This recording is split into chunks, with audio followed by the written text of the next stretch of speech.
Okay, DMV, we're back at it. Your boy Andre Jones, my main man, the left-handed Ted Jeffries.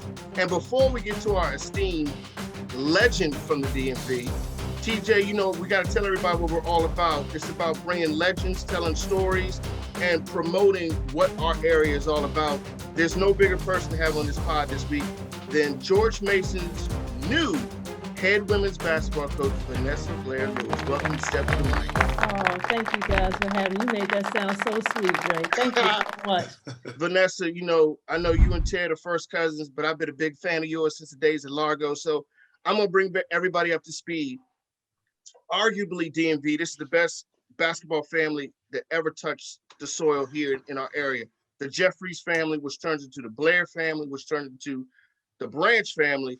The accolades are just off the chain. But Vanessa, first team All-Met at Largo High School, Jersey retired at Mount St. Mary's, coached at Mount St. Mary's, coached at Bethune-Cookman, and now you're back into the area. How, put into words the feelings, the emotions being back here and coaching where you grew up? Oh man, it's too many to cite. I'll say that this was an easy decision when I got the call from Brad Edwards, the athletic director here, to consider George Mason. The consideration was never even in the equation. I grew up coming to events here at the Eagle Bank Arena, watching George Mason, sneaking into the rack playing basketball. George Mason was always an esteemed university from an academic perspective, but also from an athletic perspective. We all were witnesses to the Final Four run of the men. So there was not a long consideration, if any, at all. Maybe a pause just to get a breath to say, absolutely. And Vanessa, the area really embraced you. We looked on local media, Channel 4, NBC4 ran stories, ABC7 ran stories. So they know the impact. They know what you bring. They know the coach of the years, the MEAC, taking Bethune-Cookman to the NCAA tournament. I mean, 22 years you've been doing this as a coach, right? You don't look a day older than 30. So let me just throw that out there to everybody. But how does it feel knowing that your father taught you the game, your brothers and sisters helped you perfect it, and now you're leading young men and women in the future of what you're doing on the sideline? Well, it's at the table. It definitely was the foundation, that cornerstone. And if you know anything about the Jeffries, the Quander family, we're big on just that, setting the table for those that come after us. And my dad not only coached me, he coached hundreds of girls that came through Largo High School over a 20-year period. Never intended to be a coach there. There was a spot where no one wanted to coach us, and he became the emergency coach. And I thought it wasn't that much of an emergency. We could have found anybody else. But it was, at the time you're young, but now you look back and not only was I able to gaze at him as my dad, but I was able to gaze at him as a dad to other young girls who didn't have that fatherly position in their home. And he was there for them the same way he was there for not just the girls. He coached Glen Arden Rec. He coached Adrian Branch. He coached Philip Branch. He probably had his hand in there with Ted Jeffries. He was a coach's coach of the entire family. He still is a coach. He's still my coach. He tells me what to do. But having that initial hand let me know how this game was supposed to be played at a competitive level, to be a complete sportsman about it, but to also know that it should be more than about just the player in the uniform and what they can do. It should be about the person inside of that uniform. So I had a very good idea of what this game was supposed to feel like, not just look like. Vanessa, I hear all of the accolades that Andre has talked about that you have received and earned. Very clearly you have earned that. And obviously, Bob Blair played a big part of that. You go down to Bethune-Cookman, and it has its own prestige as well. But you become 4-time Coach of the Year in this conference, which I don't know. I haven't done the research. It's almost unheard of at that level to be, I would have to harken back to like a Big House Gaines or somebody of that stature that has done that so often. So you talked about the things that you have taken from your dad and has moved you to your success right now. How have you, or what do you take from that confidence, and what do you bring now to George Mason from what you accomplished at Bethune-Cookman? Well, I think when you get in this business, and Ted, you can attest to this, you've been in the coaching business prior, that there are a lot of people that get into it for what it can do for them. And they hop around from seat to seat, trying to get 12 inches over to become that next head coach. And along the way, missing really why we should be involved in coaching anyway.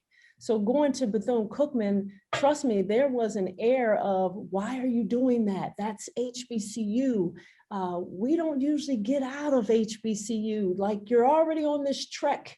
And it wasn't a traditional trek to go from Mount St. Mary's with the success we had, as some would say, down to an HBCU.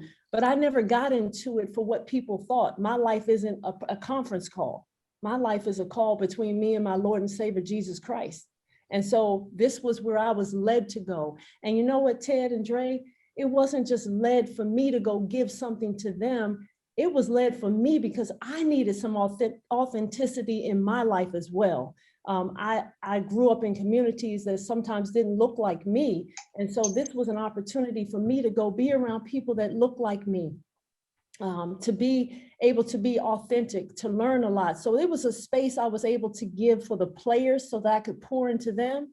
But then there was a space that I needed to be allowed to pour back into me. And that's exactly what happened. It was a dichotomous relationship. We were able to pour into each other.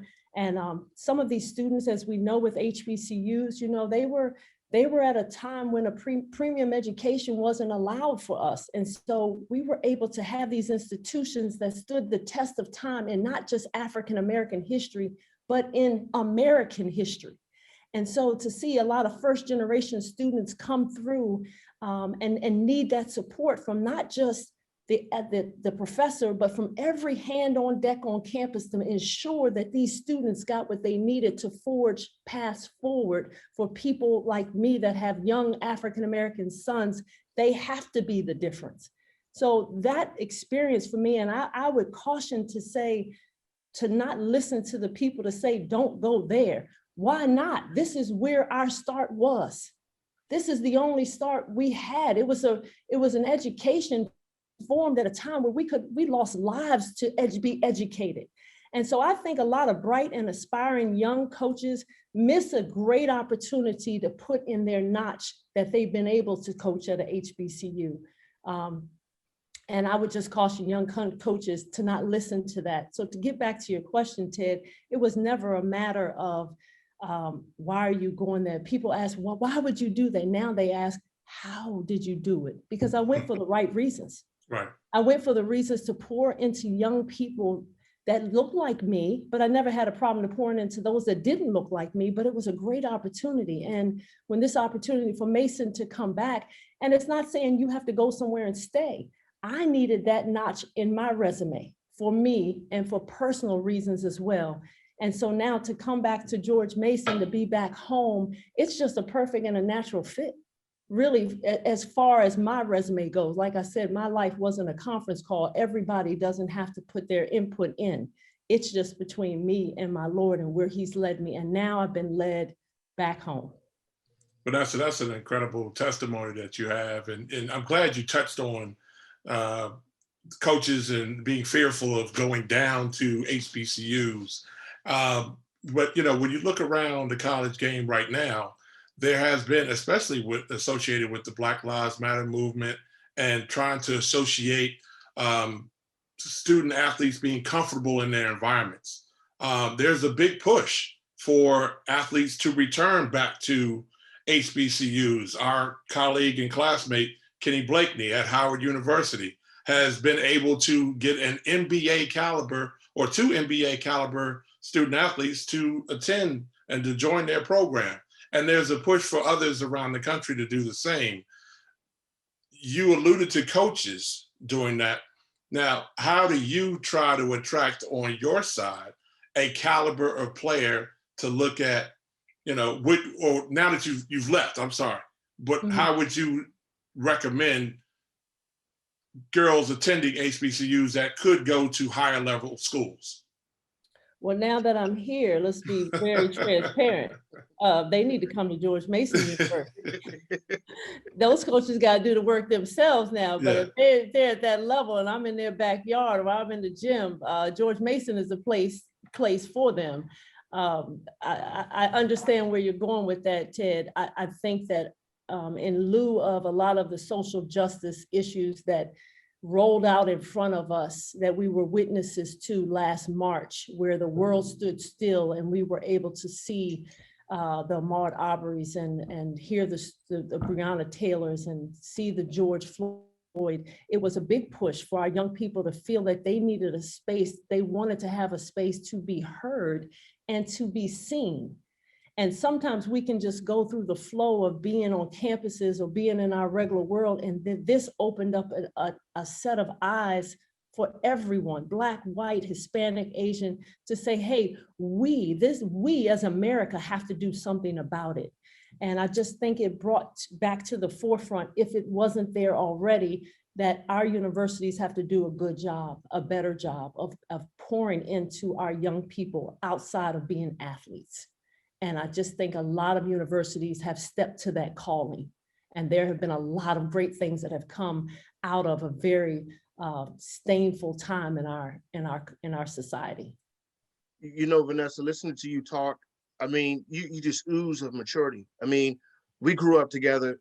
I've always, one thing I said to TJ before we got on, you're always intense. You brought it every day. I mean, that's learned behavior, right? Is it hard transitioning from an elite player to now transitioning to a coach to pull out of your players what you had in you as a player? The challenges of that. I mean, please speak to that, because again, you brought it every day. So talk to me about reaching your kids and how you're going to do that.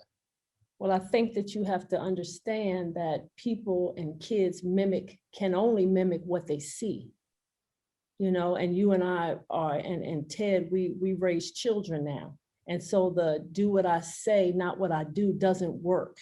Right. So they have to be able to, you have to be a role model for that, for them to be able to model that role. Right. And so my staff, our entire staff is like this. They are all have played professionally. They live life intense with passion. And I think the biggest thing, Dre, the difference is I am not a coach that coaches young girls that love basketball. I am a coach that understood a long time ago that this is a ministry for me to love girls that happen to play basketball. Right. And so the pouring into the life is different. When basketball is first and foremost, your emotions are going to be set alongside a win and a loss. But when you flip that and your emotions are because you love this kid, no matter the win or loss, so you got to be excited about a kid that you can lose with as well. Right. Amen. Everybody can win. It's exciting to win. But what about those times when you lose? See, I look for a player that I can lose with, that can understand the lesson, that can get on the bus and understand it's not showtime at the Apollo. We got to get something and learn from this experience. And that's what I was able to do at Cookman. I was able to have players that no one else wanted, but I knew that I could lose with them to the day that I could learn how to help them win. Amen. And now that we've done that 6 championships later, I have a kid that's signed here that's playing her 5th year with us that never lost from Cookman. Preseason player of the year, 4-time champion, led us to the NCAA. Her presence here with this team is going to be unbelievable because she doesn't understand anything but what you said, Dre.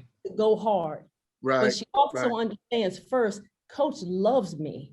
And she was able to witness and live that. And then I played for Coach Blair. She loved me. She loves me. And I happen to play for her. Correct. So it's a lifelong relationship. It's not just 4 years on a piece of paper. It's I'll see you all the way to you when you have children and when you actually turn around and hopefully coach one day, correct? Dre, we recruit our players like this. We want to be in your life for the rest of your life. Okay. It's different, not for the next 4 years. See, I get the calls not just for the weddings and the baby showers. I've gotten the calls for the funerals of a parent. And I'm like, hey, who have you called? Who's with you? Coach, you were the first one I thought of. My mom just passed. Okay. That's a different relationship. See, we want to be in the life for the rest of the life. So I don't have a recruit that played for me for 4 years. I have a player that is in my life. And TJ and Dre, you can attest to Largo, those players, Kia Williams, they're still around. We're Alicia still in there. Harris. Alicia Harris, Javonte Jones, Mike Jones' sister from DeMatha, we were able to coach. Like, these players are still around because we didn't use them for the ability that they had for the moment. We saw something in them for a lifetime. And Coach Blair, Coach Blair Lewis, excuse me, we won't keep you long.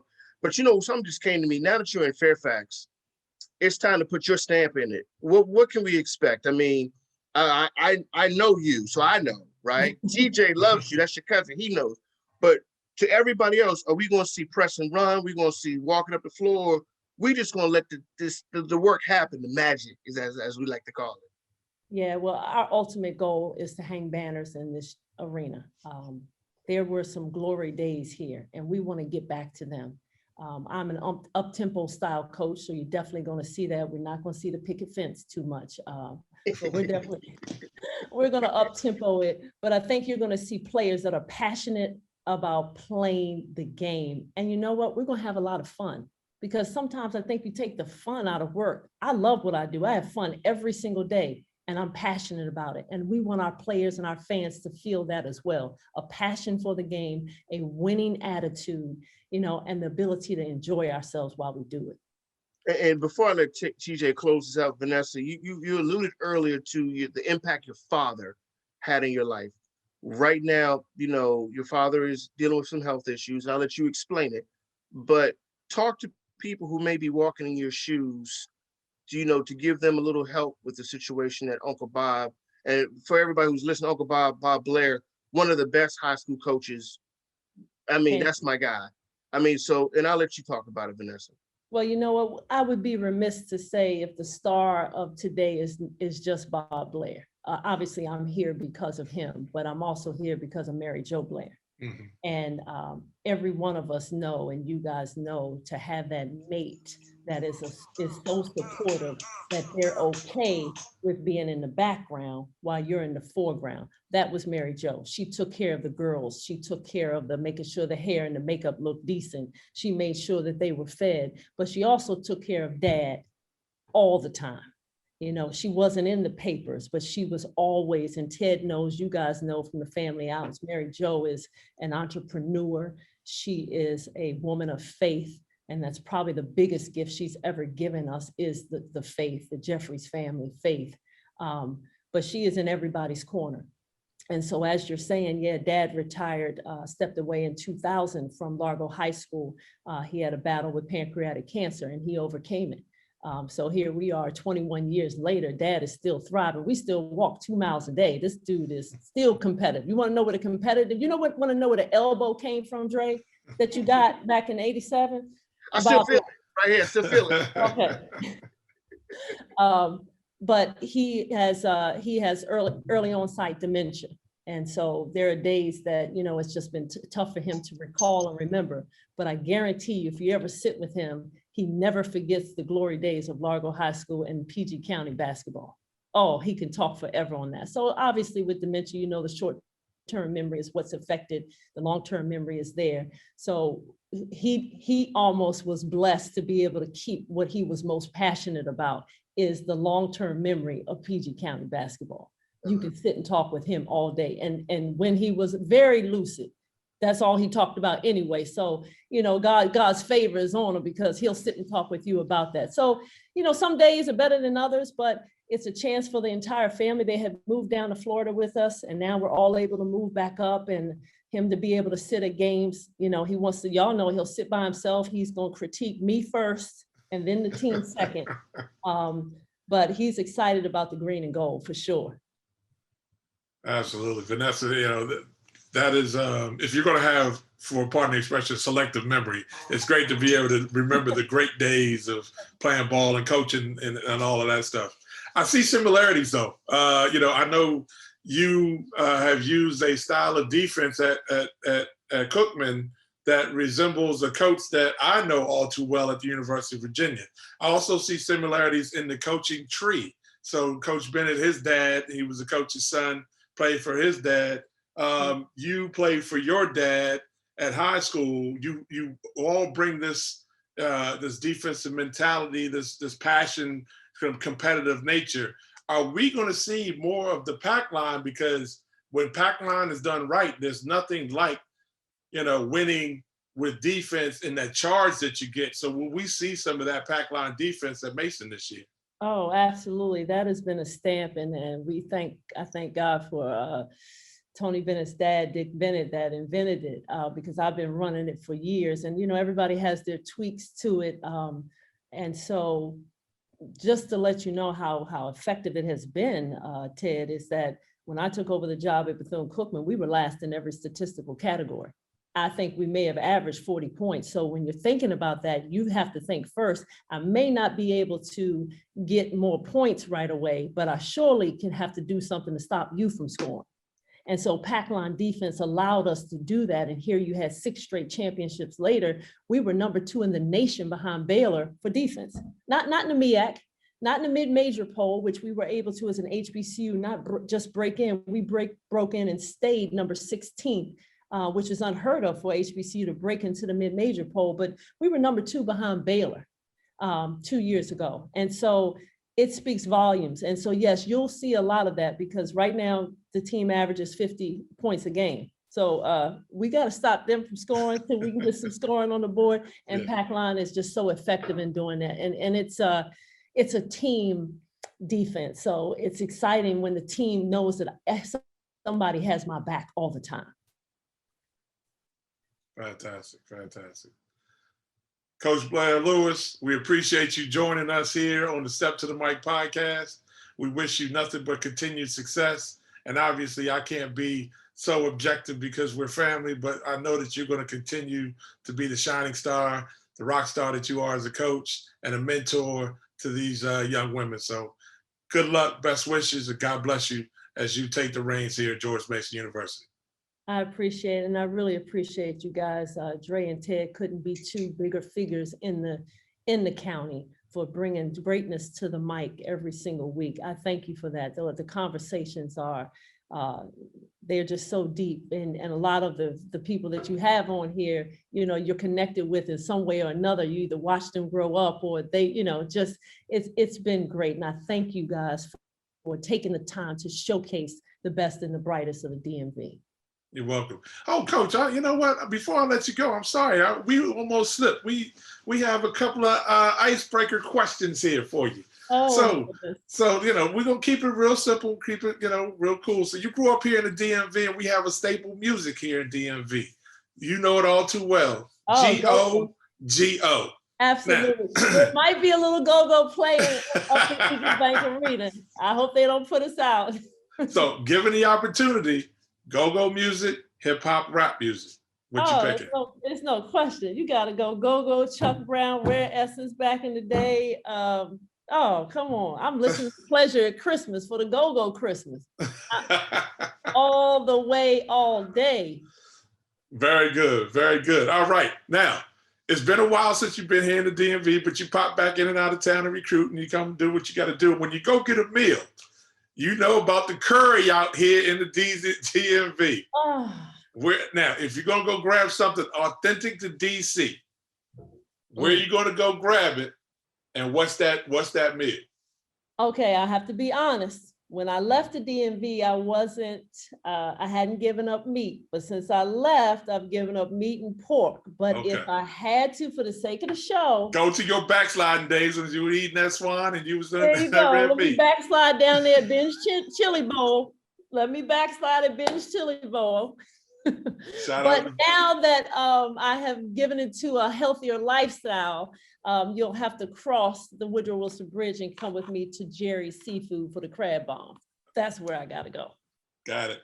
Now let's let you know they got the vegan chili over there, or the vegetarian chili over at Ben's Chili Bowl. So in case you can pick up some type of halal or something like that, you might be able to put a little vegetarian chili on your items. On my turkey hot dog. Right? There you go. That'll work. Coach Blair, it's been a pleasure. Thank you so much. We love you. Continued success. Have a great one. Come out and support. Come get season tickets and come support That's what George Mason women's basketball needs, not just to put the talent on the floor, but to put you in the seats so that they know they have that support. Would love to see the DMV out. Love you, Ted. Love you, Dre. Keep doing great work. God's blessings. Book it, Coach. We'll be there. Love you too. Love you too, Vanessa. And look, hey, for all of our listeners, there's nobody that brings it better than 24. How about that? Hey, yes, keeping it in the family. And then we flipped it for 42, keeping it in the family. There it is. There it is.